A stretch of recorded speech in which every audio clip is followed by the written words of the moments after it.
Okay, welcome everyone. Today's session is going to be about professional networking. So we're going to get right into it. As usual, we'll start off here with just a quick agenda, but as always, we'll start off with the objectives, move into some fundamentals, and then we'll talk about various different pieces related to networking. Okay, so a question that had come up with a number of students that I had talked to previously, and same as how we started the last session, was to really understand, like, why are we doing this, right? So the first question we should ask is, okay, why should I bother to network in the first place? And this has definitely come up with other students. So I would encourage you guys again to think about this, and if you have an answer, if you can type it into the chat. But I think that's something that we should be trying to answer. So what do you guys think? What would be a reason to network with somebody? I think it's because you get to learn more information that you can't find on like a website or anywhere else. You always learn more by talking to people. Yeah, absolutely. Yep, get information from firsthand perspective. Mm-hmm. Any other ideas to find a job? Yep, exactly. Yep, make connections for sure. So a few of the points that I brought up here, I mean, you guys got these ones. So to land a job, the second point that I have there is just about finding and exploring opportunities. So again, like you guys had mentioned, you definitely can learn more information from talking to people. And a lot of times, especially if you're talking to people in the industry or you're talking to people at different companies, they're going to have their ears to the ground within that community or their corporation or organization. And they're going to have information about potential jobs or opportunities that they're not going to necessarily post online. So these are the kinds of reasons that you want to be trying to get out there and developing your network, because if somebody is looking for someone, they are going to, generally speaking, look at their network first. So we definitely want to try and expand our network as much as possible. And I mean, I do that as well, even within my business, because the more customer opportunities or people that I know, the more future potential customer or revenue potential I'm going to have as part of my business, right? And the third point that I have here is just about developing certain skills. So, I mean, with everything, there's usually secondary benefits to any type of thing. So, I mean, obviously going to school is going to teach you certain skills, specifically based on the courses that you're taking, but it's also going to teach you organizational skills, discipline, and stuff like that, right? So same with networking. You're definitely going to be able to develop communication skills and strategy skills, which is one of the biggest and most important things that we are probably going to dig into a little bit today. But it's definitely something you want to be thinking about, because we shouldn't just be doing things blindly. We want to be analytical, and we want to think about how we're doing things and be strategic. And the last point that I have there is just a recap from the last session, which is, again, you are the product, which is the point of just saying you want to try and develop that product. So networking is just another asset that you can add to your repertoire, which will not necessarily go on your resume, but it's going to help to develop the whole entire package or product that you are going to call as yourself. So we're going to go through a number of fundamentals here, and I've kind of staged them in terms of problem statements.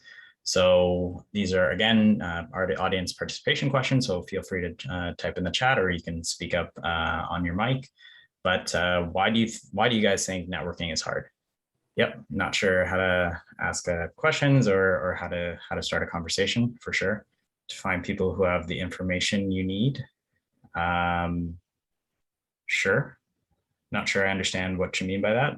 Vedant, do you want to jump on and explain that one? Oh, I was just talking about like how sometimes when I'm specifically networking to find other people, it's hard to find people who accurately have like the answers based on their LinkedIn profile of like the questions that I'm looking to that I want answered. Sure. Okay. Yep. Makes sense. And yeah, Brandon, you have a point there too. So it's definitely hard because you have to actually build a relationship first before you can get straight to the point. And yeah, that's definitely a point we're going to drive home today as well in terms of networking strategy. But if I was to summarize why I think networking is hard in one word or one answer, My answer would be because networking to me is sales. And if we think about it, I'm not sure how many of you have taken a sales course, but I know I definitely didn't going through school. And even as I went into the workforce, I was never really formally taught how to do sales. It was something that I naturally learned, and I learned from a bunch of people that I was able to work with and witness who were sales type of people. And that's what networking is essentially, right? We're going to go into the details of why that is the case, but networking is sales because we're trying to sell something to somebody else and get something back in return, right? We're trying to offer something of value and get something in return.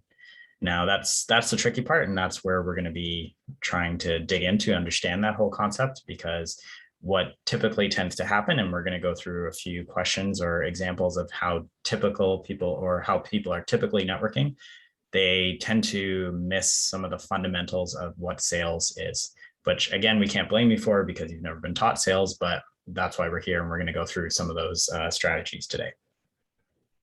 So if we agree that networking is sales, the next question might be, okay, what am I selling, right? And I think that's something that you have to try and dig into and to understand. And that's where if we can probably go back to that concept of you are the product, but when we're networking, what are we going to be able to offer? And this is one of the biggest questions that a lot of students have for me is they're saying, I'm trying to network, and we understand that this is some kind of a value exchange where I'm going to be trying to provide something to them in return for information or support or help or potential opportunities in the future, but I don't know what I have to offer. And I think that's one of the biggest problems, is that you as students may not believe that you have very much to offer because you're either so junior or you're not even at the entry level yet. But I'm here to tell you that you definitely do have something to offer. And I think that's something that we're going to try and understand today. So with that in mind, can you guys try and just type something in quickly into the chat of what do you think you have personally to be able to offer somebody in this exchange, assuming that we are trying to sell something and therefore we are offering something in return for something else in this networking situation. So feel free to type into the chat, what do you think that you have to offer as a seller? Your skills? Yep. Though I would probably argue that depending on the role or the level that you're at, your skills might not be your best selling point, especially in comparison to the rest of the market, but it's definitely something that we should be considering. Okay, so here are a few answers that I would like you guys to think about, because this is what I think you actually have to offer, right? So number one, your time, right? And that is something that is definitely valuable to people, right? If you talk to people that own small businesses or startups, or even myself, one of our biggest challenges is time. We never have enough. And if you're coming in as a student, you probably do have some time you can spend. I mean, a bunch of you are probably doing internships or volunteer kind of roles right now where you're literally trading your time for experience. You're not even getting money out of it, which is not a bad trade. I'm not opposed to those kinds of situations, because I think the experience definitely outweighs the paycheck, at least at the beginning. But time is definitely a big one that you have to offer. Number two is labor. And I mean, Brandon kind of mentioned that there in terms of skills, and that's definitely tied in with time. So, I mean, as small business owners, we are definitely missing out on time and labor capabilities, because maybe myself, I'm a one-man show as of right now, and I never have enough time and I never have enough manpower just being a one-person company at the moment, right? So being able to offer yourself as a resource to a company, that can add value, right? Price is another big one that I think a number of people don't necessarily understand, is that you at the entry level are much more attractive to companies than somebody at a higher price point, right? If I have, let's say, entry level task for someone to be working on, and I have X number of dollars to spend on it, I'm going to probably be trying to look for somebody that is going to give me the biggest bang for my buck, right? So would I want to pay $20 an hour for that or $15 an hour for that? If I can get away with paying $15 an hour, I can tell you for a fact I'm going to be doing that. Right. So being at the entry level can actually work in your favor because you are definitely cheaper than somebody who's graduated or somebody who's been in the market or industry for a few years, because their compensation expectations are going to be much higher. Right. The fourth one there is personality. So each one of you has different skills, like we already talked about, but that is also tied in with your own personal value and your own personality that you bring to the table, right? Some of you are outgoing, some of you are very diligent in your work, some of you are very thoughtful or organized. All of those different skills or things that are tied to who you are as a person can be your asset when you're networking or looking for a job or anything like that, right? And the last thing that I just want to make sure that you guys understand is that you do have potential, right? So a lot of companies do want to think about their employees as potential quote unquote superstars or people that they can bring up the ranks or up the ladder, right? So use that to your advantage and understand that, hey, people might want to invest in you because you have a good potential and you have the opportunity to grow, and that's something that they should be interested, hopefully, in pursuing in terms of that relationship or networking opportunity. So number three, let's assume that we understand that those are the key pieces of what we're trying to do or what we're selling. But how do we sell it, right? Now, I'm going to show you some examples of what I typically see when I get messages from people on LinkedIn. And it's typically these kinds of questions, right? So even if I connect with them first or they connect with me, typically the responses that I get from them on the second message or even the first message will be, can you help me get a job? Or can you get me a job? Or can you give me a job, right? And those are very straight to the point. I understand that, but it's missing one key piece. And that key piece is in terms of the value transaction that we were talking about earlier, right? When you're looking to network with somebody, you want to try and, again, think about it like sales. And if you talk to any salesperson, when they're going out and pitching what they have as their product or their service or whatever, they're not asking the customer this, right? They're not asking, hey, can you buy my product? Can you get somebody else to buy my product? Can you just take this product from me? They're not asking that, right? What they're asking when they're networking or when they're going out there and trying to create sales are these questions, right? What can I do for you, right? The seller or the salesperson saying, what can I do for you, the customer, right? How can I help you? What problem of yours can I solve for you? Those are the kinds of questions that we want to be asking, especially as we're networking, right? We don't want to be asking straight up, and I think this was kind of alluded to in the chat earlier, is that one of the toughest parts about networking is that we can't just jump straight to, can you get me a job? And that's absolutely true. You should not be going straight to, can you get me a job? That is not good practice in terms of networking or in terms of strategy or in terms of building a relationship, right? Because at the end of the day, the whole point of building a network is to develop those relationships so that they can work for you. And it's not necessarily that they're going to work for you in the short term, but the time frame isn't necessarily the point that you want to focus on, right? The point you want to focus on is, how can you solve problems for the people in your network? Because now you're incentivizing those people to want to be in your network, right? And that's the difference. So we definitely want to focus on that. So if you guys have any questions about that, we can definitely talk about that more later. But again, the focus should be on providing value to the other person in the networking relationship. So the last point last question that I want to ask here about from a fundamental perspective is, who should I sell to?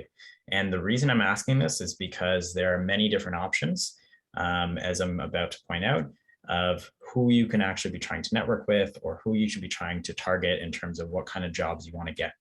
And we're going to go through a little bit of an analysis here. But before I do that, let's just look at the potential options, right?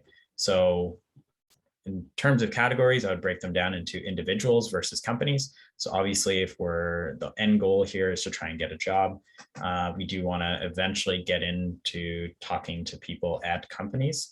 But even within individuals, we can break them down into a subcategory from there, right? So even within individuals that you might be trying to network with, you might be looking at different employee level people or managers or executives, right?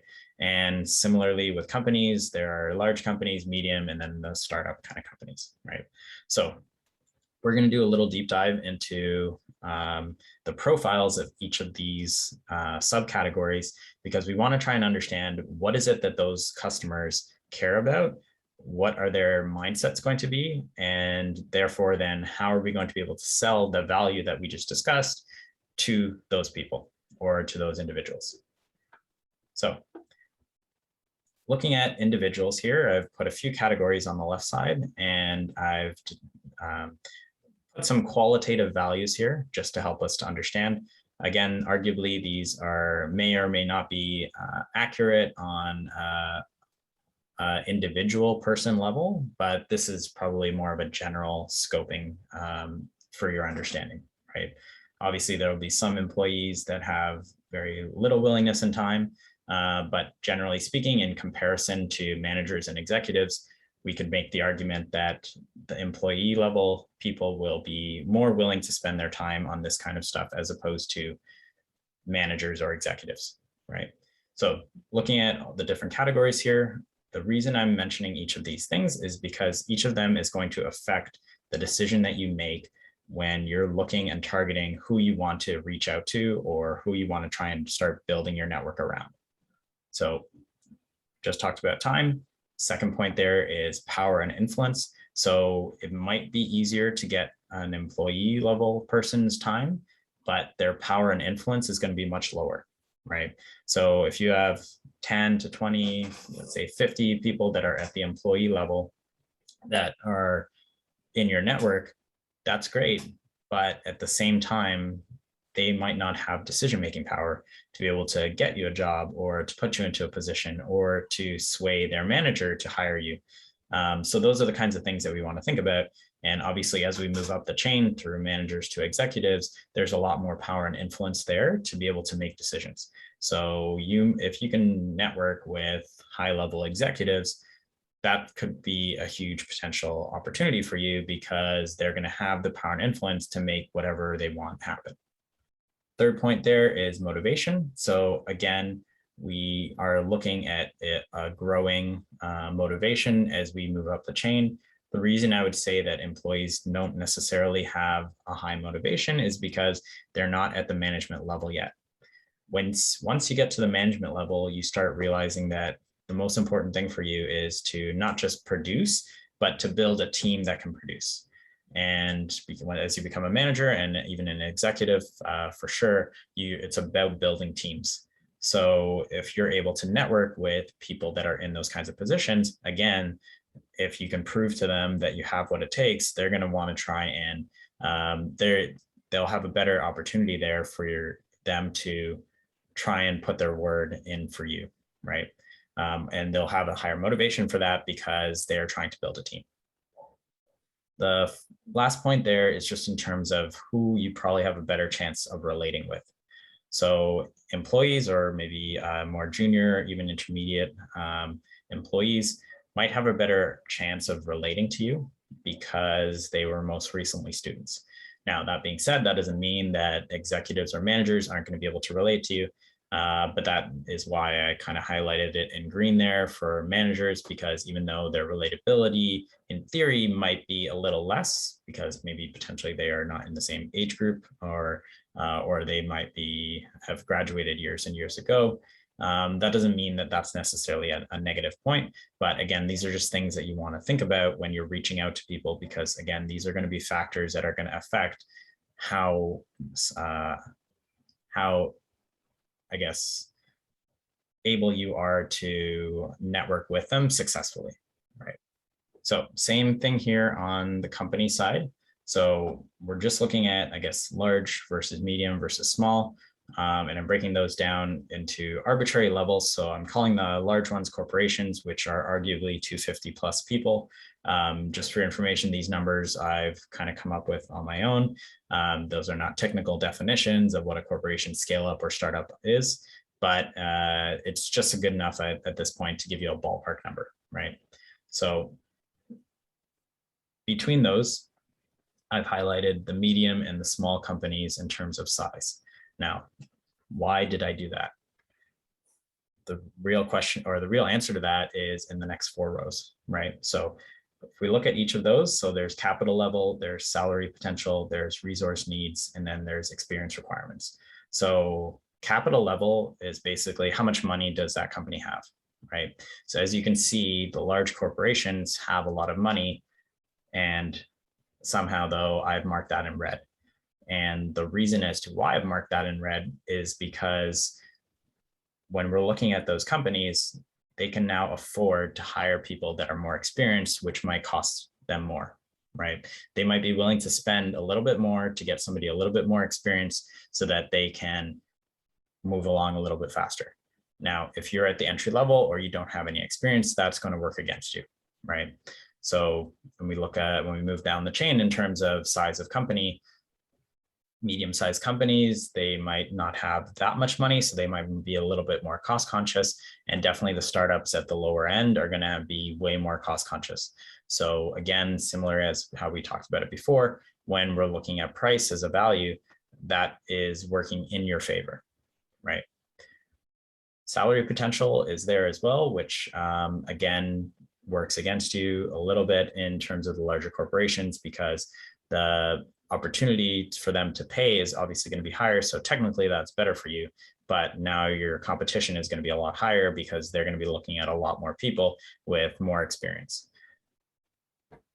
Resource needs, so again, very similar, is going to be very high for the smaller or medium-sized companies because again, they don't have the budget to be able to bring in the more experienced talent to be able to fill those needs. So again, that works in your favor. And experience requirements, again, ties in with the same, right?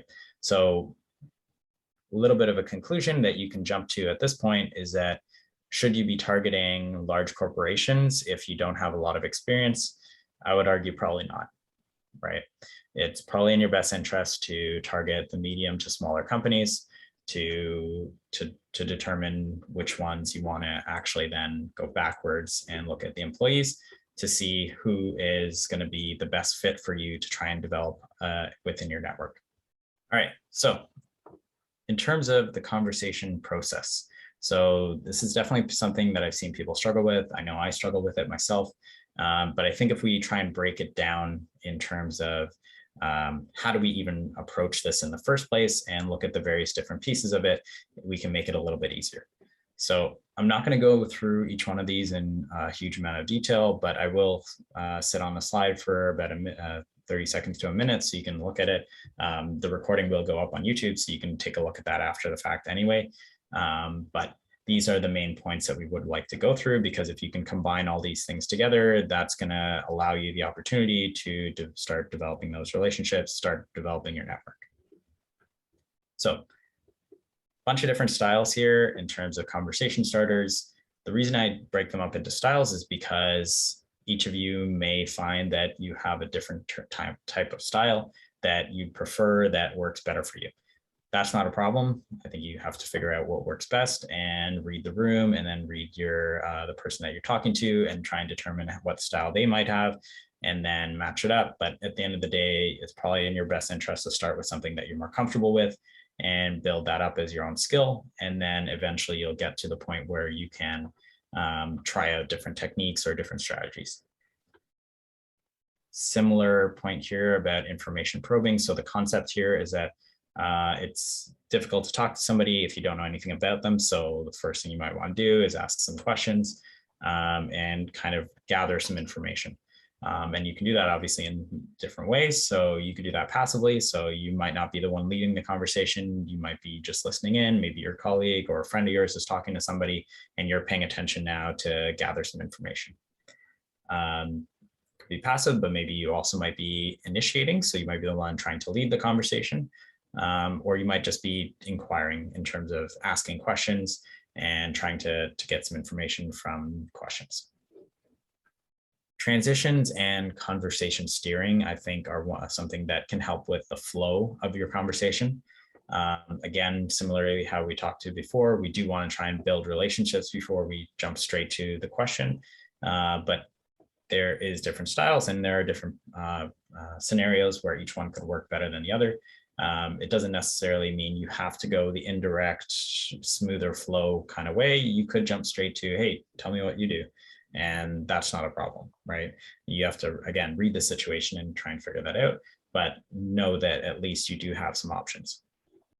So we'll skip past that for a second. Maintaining, so obviously you might be able to start it and you might be able to transition into a certain topic, but how do you keep it going, right? And again, as you talk to more people, you'll start to see these kinds of things, but a lot of people will maybe give some short answers or one-word answers. Those are the kinds of things you want to stay away from. So here's kind of a list of things that you can do to help to keep that conversation going.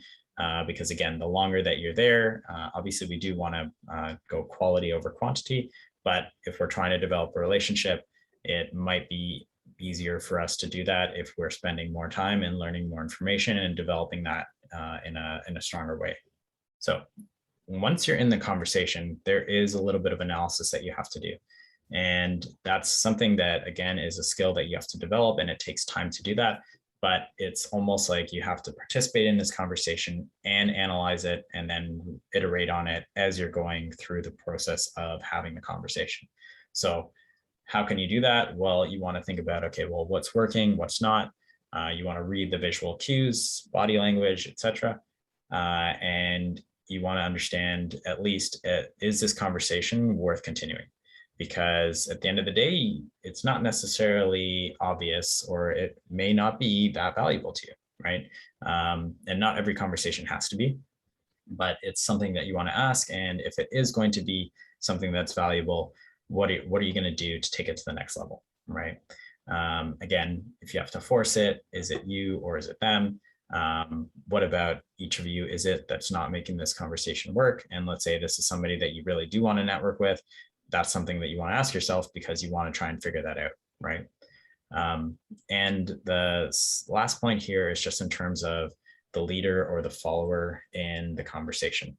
So you may or may not have noticed this already in the conversations that you've had throughout your life, but typically you might be able to determine who is leading that conversation or who is being led in the conversation, right? And maybe it's you and maybe it's not you.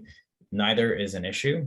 You just have to determine where you sit or where you want to sit, and then learn how to develop your skill to be able to do that in an effective way.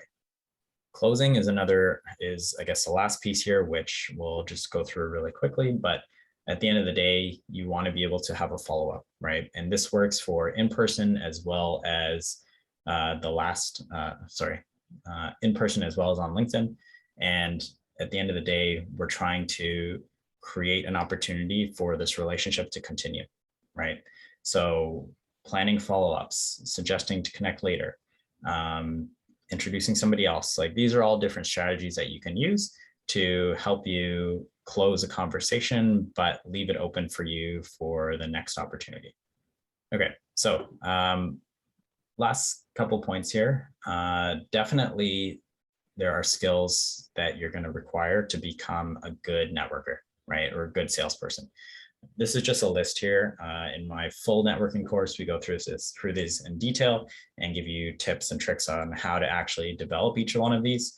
But for now, we'll just keep it kind of high level. And the point that I'm going to try and drive home here is that each of these skills is a transferable skill, and it's a skill that you want to develop that will be useful for networking and sales, but it will be transferable to other areas, which brings up our last problem here in terms of what do we think networking skills are transferable to. So if you guys can type into the chat, what do you think we would be able to transfer our networking skills, which again are these ones here. What do you think these skills would be transferable to? Consulting, sure. Yep, definitely management as well. Any non-workplace related activities or applications that you guys can think of? Getting a promotion, okay. So these are the ones that I had put in here, and I wanted to put dating and sports and teams at the top there so that you guys can realize or recognize that this is not just always about getting a job, right? We're developing these different skills and they're cross application skills, right? Which is a good thing. We want to develop things or fundamentals and skills that we're going to be able to use across different applications or in different areas, right? And definitely dating is one of them, right? I mean, to be able to start a conversation with somebody, to be able to continue it, to be able to close it out or continue or leave it open for a follow-up conversation. These are all relatable things. Same goes for sports. I can't tell you the number of teams that I'm participating in that have led me to other opportunities and have just helped me grow my network. And when I'm looking for another person to play sports or soccer or whatever it is with, I can go through my network now and I always end up finding somebody because now I've developed that network, right? And that wasn't necessarily related to work, but even then, now some of those connections or people that I've been talking to or playing sports with, they are now trickling into my entrepreneurial adventure, right? So all these things are different areas where developing these networking skills can be valuable, right? And I mean, obviously you guys mentioned the management leadership kind of areas, and entrepreneurship for sure is a big one that networking is going to be valuable for. So that's just a few examples, and I'm sure there's other ones, but the main point here is that we want to try and develop these skills that have fundamental value that we can apply to different situations.